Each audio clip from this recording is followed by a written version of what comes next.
Hello everyone and welcome to another video. Today what we have for you is an arranged war recap against That's What She Said. The breakdown for this war was 6-14-20, final score 109-103. Koastal Klash had 1 11v11 and 3 10v10s. That's What She Said had 1 11v11 and 0 10v10s. We're going to start off with a couple Town Hall 9 attacks. First one being Dream Chaser on number 34.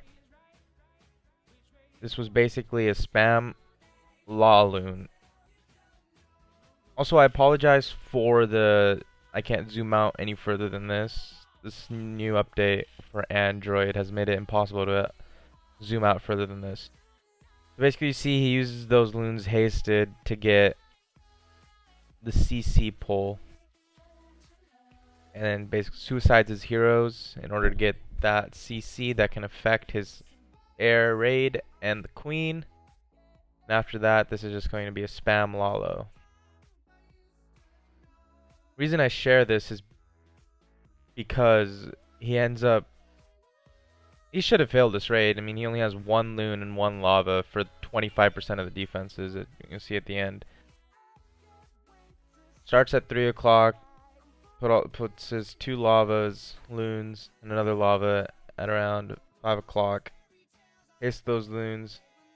Hastes at 3 o'clock. Hastes down at the wizard tower. Late heals, only saves 1 loon and doesn't save him for too long. Although his loons do end up going into that heal and getting healed. Second set of loons. At this point, he's just watching the loon pathing work its magic. Nothing he can really do. He puts the Skelly down on the AD, which keeps some stuff busy. And at this point, he has 1 loon and 1 lava for 1, 2, 3, 4, 5, 6, 7, 8, 9, 10 defenses on the base. Minions, 1 lava, 1 loon. Or 2 lavas, sorry, and 1 loon. And these basically clean up the rest of the base. The pathing on this really worked out, that the lava stayed in front and those minions came in from back.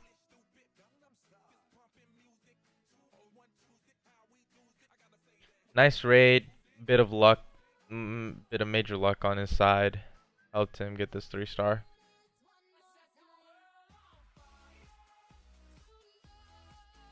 Next we have an attack on 32 done by Bridgetown. This is going to be a Queen Walk Hog raid. The base is really jam-packed. I mean, there's not much room in this base. It makes it for an easy Queen Walk Hog base. Starts his Queen Walk at around 2 o'clock. Funnels Wizards around 4 o'clock to make sure Queen does not walk. I believe he's going to try to wall break the Queen in.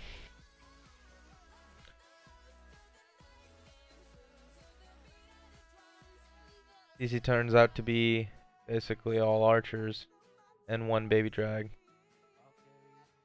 The early poison takes care of every archer, so that was really no point in that CC, and the Queen easily takes care of that baby dragon.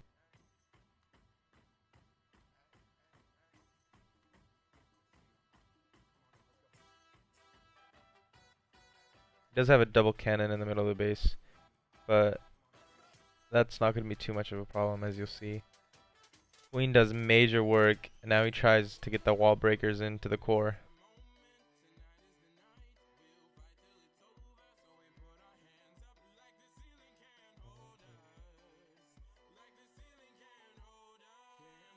That king positioning there, I believe this wasn't a fresh attack.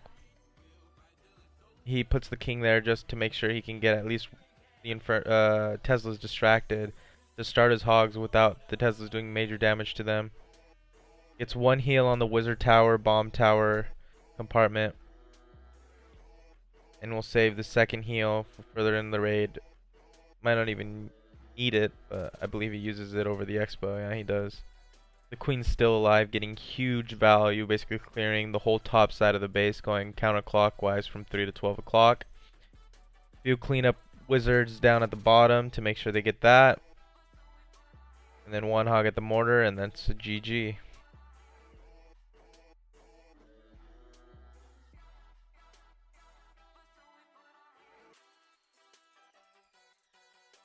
Very well planned attack, especially with the king drop.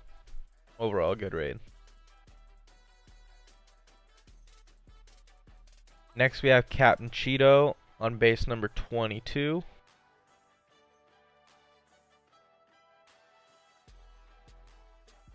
This is also going to be more of a suicide Lalo. Very powerful attack.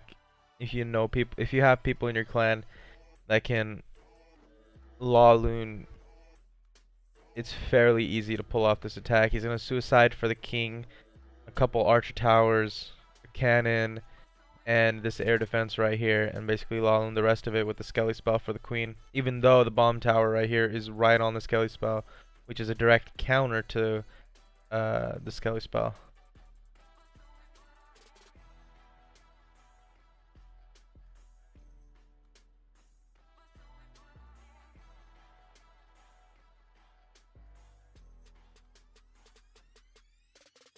He doesn't end up getting these top defenses, Archer Tower and Tesla, but he's cleared a really easy path for his loons to follow. Starts at around 7 and 8 o'clock, haste both sides of the loons in.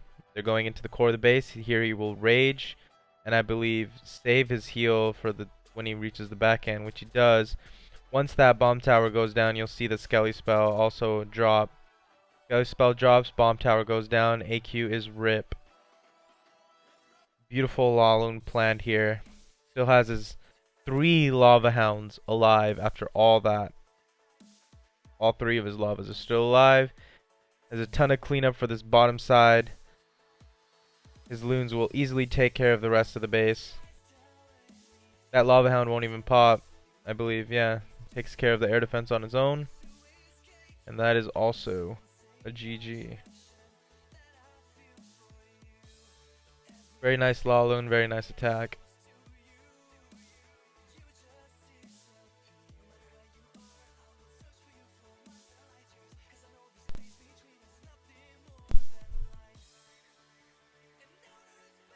Now to get into some 10v10 action, we have Sasa, otherwise known as Tom, who's 6-packed on both 19 and 20 after 9v10 scouts. I'm going to show you the attack on number 20 first, which is going to be a Queen Walk Gobo. Puts down his archer for the builder hut over there, another archer for the elixir collector over here at 9 o'clock. Puts down his golem, Queen Walk, wizards to funnel queen up top. Bowlers here to create the funnel on the 6 o'clock side, going up counterclockwise. Double jumps into the core, more bowlers to create the funnel, and the rest of the bowlers right behind with a king. 2 golem, gobo with queen walk top side, and a couple bowlers at the bottom just creating a funnel. With the raid spell, heal spell, and another raid spell for the core, basically annihilates this base.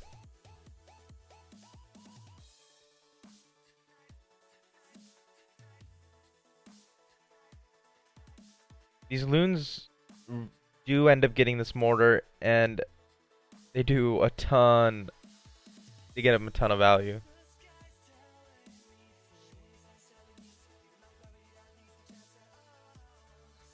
So here, the only thing that's left is the queen, but she still has all 4 healers on her. And she's dealing with only 4-point defenses, 3 of which are stacked, but she still has the ability. So it's an easy cleanup, even though she's going to have to face the hound. There's a black bomb that takes out 1 of the healers, so there's 3 healers on her, but 1 lava and a couple point defenses aren't really going to do anything to the queen. It's an easy queen walk cleanup with a minute left on the clock that we can see. It only took him a minute to take down the rest of this base. Very nice attack, and it was scouted very well. Very nice plan. We have another attack coming in by the same person who six-packed within the first 4 hours of war.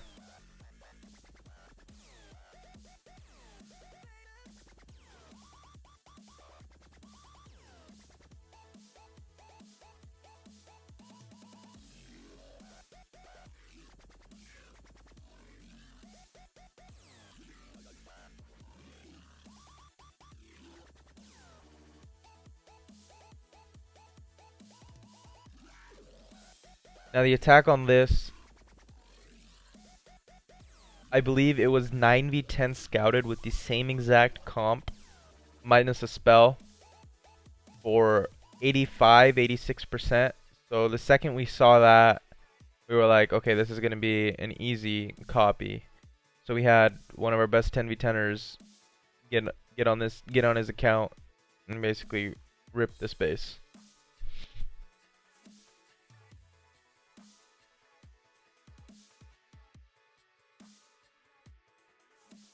Usually uses king, queen, and wizard to funnel the queen to get an AD.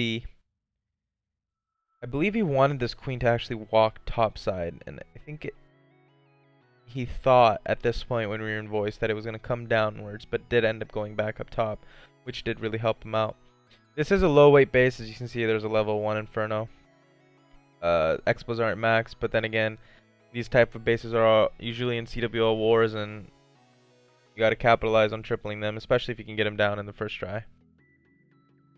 Beautiful Lalo going counterclockwise, starting at 7 o'clock, all wrapping around to 3 o'clock, paths directly into the Inferno. Straight on top of the queen. The thing is, there's nothing to stop the Skelly spell on the queen. There's only a king, but that's why he brought 2 Skelly spells. 2 Skelly spells on rage. Even though there's 2 heroes there, will not take out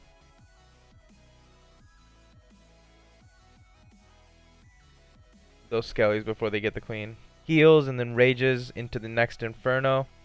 Still has a haste left over that he can use after that rage dissipates.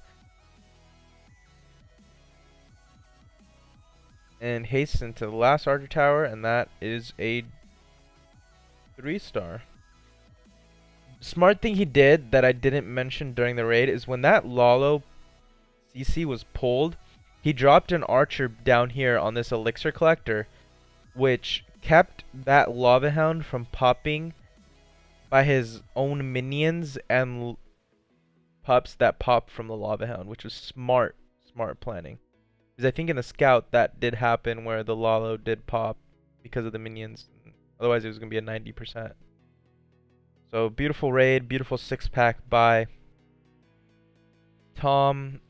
He also did have another raid in this war which ended in a 91%. This was a Queen Walk minor raid where the Queen Aya went off. I won't be showing that raid, but he almost went 3 for 3 on 10v10s. Next we have RBC Joshi God doing, I mean, I saw him go live with this and I'm like, what the hell is this? It's a shattered or stoned, whatever you call it these days. Stoned Gobo double jump with 7 backend baby drags. He has, I think he used 7 bowlers along with DC bowlers. That's 12 bowlers in general, and a king and a queen, with 3 golems to triple this base.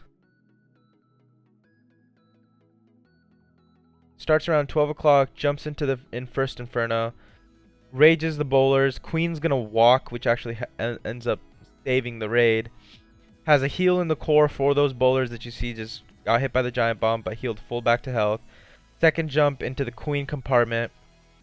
CC goes down with the poison. Baby Dragon's also being roasted by the poison because there's nothing really else in there that can take it out. He's going to pop the king ability just so that Inferno does not target any of the other bowlers. Breaks through the wall. Baby Dragon's clearing up the back end. That haste was basically swag, didn't really end up doing anything. Baby Dragon, Queen, King. Queen still has ability. King's still alive. Over 70% health. He still has 4 or 5 baby dragons still alive. Easy triple. Well planned attack. Didn't even need the queen ability the whole raid. Beautiful attack. For the final attack of the war, we have an 11v11 triple, which happened in the last second of war when we were just going for cleanup 2 stars on 10v11. 10v11 game was horrible on both sides.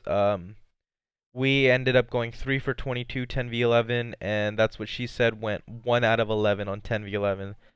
As you can see, they didn't even clear with 11v11s because they went for triple attempts. We knew that if we just went for 2-star attempts, we'd win the war. But going for the 2-star attempt, Ray, otherwise known as Tao Li, tripled this base with a generic bitch going for the 2-star. I mean, when we told him that he needed to hit the space, and we told him with 5 or 6 minutes left in war, he's like, all right, I'm just gonna go for a safe 2, maybe a 3-star attempt on this base, and we're like, all right, go for it.